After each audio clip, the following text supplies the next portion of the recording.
कर्म एक ऐसा ढाबा है जहां हमें ऑर्डर करने की जरूरत नहीं पड़ती। हमने जो पकाया होता है हमें वही मिलता है। गीता में श्री कृष्ण कहते हैं, हर व्यक्ति का भाग्य ही उसके अतीत के कर्मों का फल होता है। हम आज जो कर्म कर रहे हैं वो ही हमारे आने वाले कल को निर्धारित करेंगे। इसलिए व्यक्ति को हमेशा अच्छे कर्म करने चाहिए। मनुष्य का जीवन कर्म प्रधान है। हम अपने कर्मों के द्वारा ही पहचाने जाते हैं। हमारे कर्म हमारा भाग्य बनाते भी हैं और बिगाड़ भी देते हैं। यदि मनुष्य बुरे कर्म करता है तो उसे बुरा फल मिलता है। इसी तरह अच्छे कर्म द्वारा अच्छा फल प्राप्त होता है।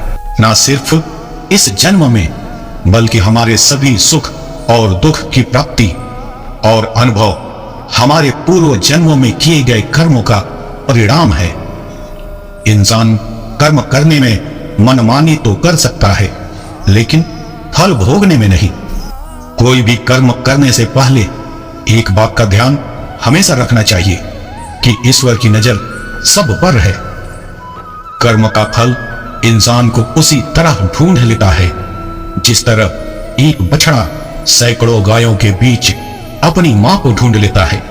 श्री कृष्ण का कहना है कि मनुष्य को अपने कर्मों के संभावित परिणामों से प्राप्त होने वाली विजय या पराजय, लाभ या हानि, प्रसन्नता या दुख इत्यादि के बारे में सोचकर चिंता से ग्रसित नहीं होना चाहिए।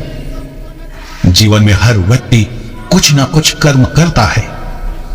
भगवान श्री कृष्ण गीता में स्वयं कहते हैं कि कोई भी मनुष्य क्षण भर भी कर्म किए बगैर नहीं रह सकता। व्यक्ति के कर्म ही उसे ऊपर उठाते हैं और कर्म ही ऊंचाई से उठाकर जमीन पर भी पटक सकते हैं। कर्म नियमों के अनुसार कर्म का योग ही ईश्वर है। व्यक्ति को ईश्वर से नहीं बल्कि अपने बुरे कर्मों से डरना चाहिए, क्योंकि ईश्वर आपको माफ कर सकते हैं लेकिन आपके बुरे कर्म आपको कभी माफ नहीं करते। हम अच्छे कर्मों के सहारे स्वर्ग में जा सकते हैं, वहीं बुरे के द्वारा व्यक्ति को नरक की यातनाएं झेलनी पड़ती हैं। बुरे कर्म करके अच्छे भाग्य की कल्पना भी बेकार है। यदि हमारे कर्म अच्छे हैं तो हमारा भाग्य भी सुंदर होगा। विचार उद्देश्यों की ओर ले जाते हैं, उद्देश्य कार्यवाही में आगे बढ़ते हैं, क्रियाएं आदतें बनती हैं, आदतें चरित्र तय करती हैं और चरित्र हमारे भाग्य को तय करता है। ऊंचे विचार रखोगे तो कर्म भी ऊंचे होंगे और ऊंचे कर्म के कारण आपको सफलता भी ऊंची मिलेगी।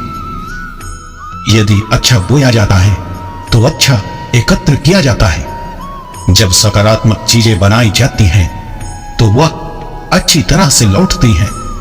किसी और के जीवन की नकल को पूर्णता के साथ जीने की तुलना में अपने भाग्य को अपूर्ण रूप से जीना बेहतर है। संयोग से, भाग्य से कुछ नहीं होता। आप अपने कार्यों से अपना भाग्य स्वयं बनाते हैं, यही कर्म है। आपके कर्मों की गूंज शब्दों की गूंज से ऊंची होती है। हम अपने ही कर्म से पीड़ित हैं, इसमें ईश्वर का कोई दोष नहीं। हम जो करते हैं वह हमारी अपनी गलती है और कुछ नहीं। भगवान से ज्यादा कर्मों से डरिए। एक बार भगवान तो माफ कर सकता है लेकिन कर्म नहीं।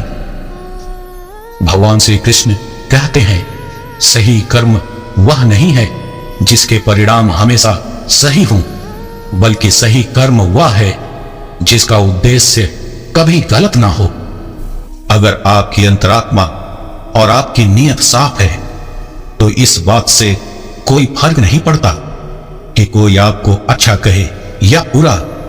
आप अपनी नीयत से पहचाने जाएंगे, दूसरों की सोच से नहीं।